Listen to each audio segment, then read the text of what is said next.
Good morning student, I welcome you all to Shanti कुछ online classes. तो बच्चों, आज हमारी हिंदी क्लास में आपका पार्ट 2 जो एक सपना आपको पढ़ा रहे थे उसी को हम कंटिन्यू करेंगे। तो आपने घर में रह के वो कहानी पढ़ी, आपने खुद से कोशिश की पढ़ने की।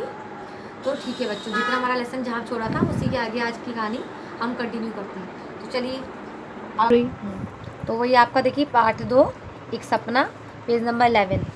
आपकी कहानी यहाँ तक हो गई ना। देखिए कहानी सुना दी यहाँ तक का। वो राजा क्या बोलते हैं, वो राजा को उसको पकड़ लाते हैं, आदमी को वली जो होता है उसके सामने पेश किया जाता है और उनको लगता है कि चोर है, उसको ले आके जेल में बंद कर देते हैं। फिर 3 दिन तक वो जेल में बंद रहता है। 3 दिन के बाद में जब उसके राजा के सामने पेश करते हैं तो राजा उससे पूछते हैं कि तुम कौन हो, कहाँ से आए हो। तो जब ये बातें सुनता है तो वो जो आदमी होता है वो अपनी पूरी कहानी सुना देता है।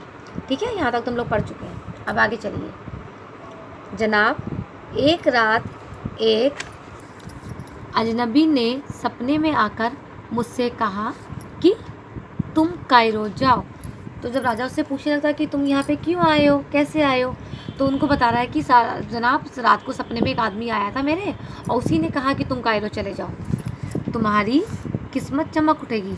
और उसने कहा कि तुम्हारी किस्मत चमकेगी मतलब मेरा वहाँ पे अच्छा हो जाएगा, इसलिए जनाब मैं यहाँ चला आया।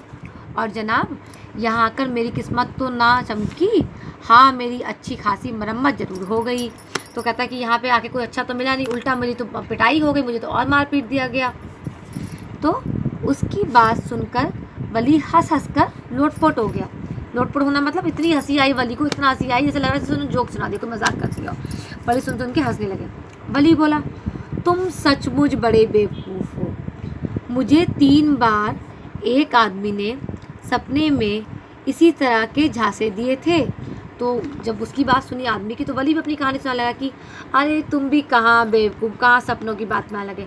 तुम देखो मुझे भी एक आदमी बार बार 3 बार सपना आ चुका है और 3 बार वो एक आदमी आके बार बार मुझे एक ही झांसा दिया करता है। क्या झांसा दिया करता है? कहता था कि बगदाद में फ़लाँ ज़िले में फ़लाँ जगह पर फ़लाँ किस्म का एक घर है।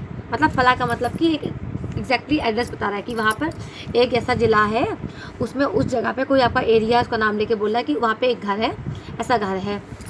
उस घर के अहाते में एक बगीचा है। अहाते मतलब उस घर के पीछे, उस घर के पीछे एक बगीचा माने गार्डन है। उस बगीचे में फव्वारा है। तो कहा कि उस बगीचे में फव्वारा मतलब फाउंटेन जो होता है ना, आपने देखा फव्वारा होता है, वो है। बस इसी फव्वारे के नीचे खजाना गड़ा है। तो क्या बताया कि राजा ने अपने सपने के बारे में बताया कि उसको एक आदमी आता है, बताता है कि इस फला ज़िले में इस जगह पर इस जगह पे घर है, उस जगह के पीछे एक फव्वारा है, फव्वारे के नीचे एक वहाँ पे क्या है, खजाना गड़ा है। बस इतना कहकर वह मुझसे कहता था कि जाओ बगदाद और ख़जाना ले आओ। मतलब अपनी बता रहा है कि मुझसे कहा कि जहाँ खजाना गड़ा तुम जाके वहाँ से खजाना ले आओ।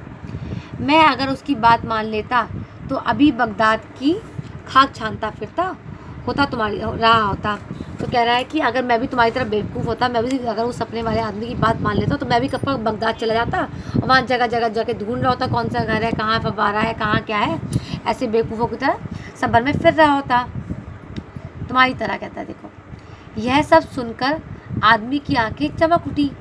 तो उस आदमी ने जब उस नवाब की बात सुनी तो उसको बहुत अजीब, मतलब बहुत एकदम से वो उसे मतलब बहुत अच्छा लगने लगा कि ये तो बड़ी अच्छी बात कह रहा है ना। अब उसको क्यों आंखें चमक उठी, अब आपको पता लगेगा। वली ने अभी अभी जिस घर का जिक्र किया था वह तो उसका अपना घर था। तो वली जिस घर के बारे में बता रहा था ना कि बगदाद में उस ज़िले में इस एड्रेस पे, तो पूरा एड्रेस किसका था? इसका था, इस आदमी के घर का पता था। तो जिस घर के बारे में बता रहा था वो उसके घर के बारे में थे। तो फिर क्या हुआ, वह सीधे अपने घर की ओर चल पड़ा। तो जिस तरह से भी नवाब ने जो भी बात उसे छोड़ दिया, जैसा भी हो, और उनकी जैसे ही छोड़ा उन्होंने वैसे ही कहाँ चल दिया, वो अपने घर पहुंच गया।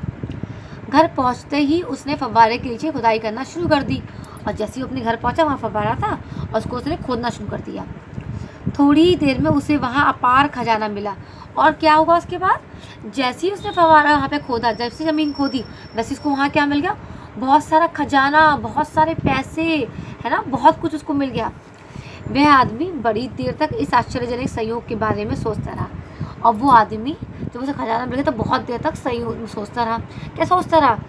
कि वो जो खजाने के चक्कर में जिसके लिए वो परेशान था, इतना गरीबी में हाल में गुजार रहा था, वो इतनी मुश्किल जीवन व्यतीत कर रहा था, कहाँ कितनी उसको अगर मालूम होता उसके घर के नीचे ही फव्वारा है तो कब के वो सुख के दिन व्यतीत कर रहा होता, कितने मज़े से रह रहा होता है। और कहाँ वो सपने वाली बात सुन के कहाँ वहाँ दूसरी जगह चला गया, मिस्र चला गया, और मिस्र में तो राजा ने उसको ऐसा कहा तो पता लगा उसके घर में सोना है।